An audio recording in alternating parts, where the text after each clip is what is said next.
Hi mga mading, for today's video nga ay pupunta nga kami sa dagat. Bali, 4 nga kami mga mading. Kasama ko yung hipag ko, yung anak ko at saka yung pinsanin nga niya. Nagluto lang kasi kami mga mading ng banana chips at napag-isipan nga namin na mag-ambagan na lang ng soft drinks para pumunta nga kami sa dagat. Actually mga mading, noong nakaraang araw pa nga tong video na to at ngayon ko pa nga lang naisipang i-edit dahil ngayon pa nga lang akong sinipag. Grabe mga mading, sobrang init nga at naglalakad nga kami. Kaya naman mga mading ay for the go.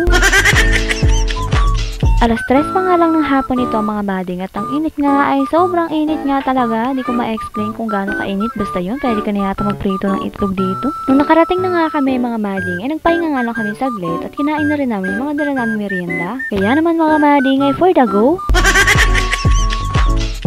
Tamang kain nga lang kami mga mading at tingnan nyo ay anak ko lalapit pa yan sa camera at mag-hello pa nga sa inyo. Pinapanood nga lang namin mga mading habang kami nagme-merienda dito, yung mga naliligo nga dahil sa sobrang init nga mga mading, kaya nga nilang maligo. Ay mga mading, sunburn is waving.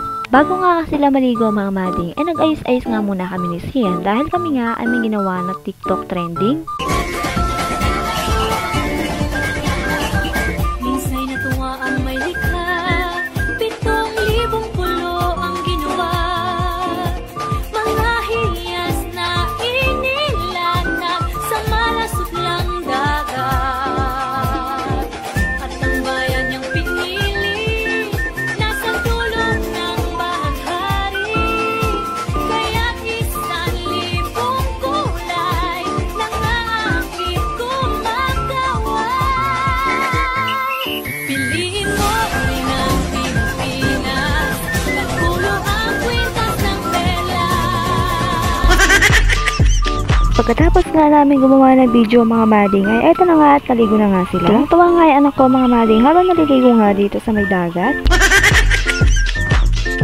Habang ako naman dito mga mading ay for the emote nga at yan lang muna mga mading for today's video. Maraming salamat!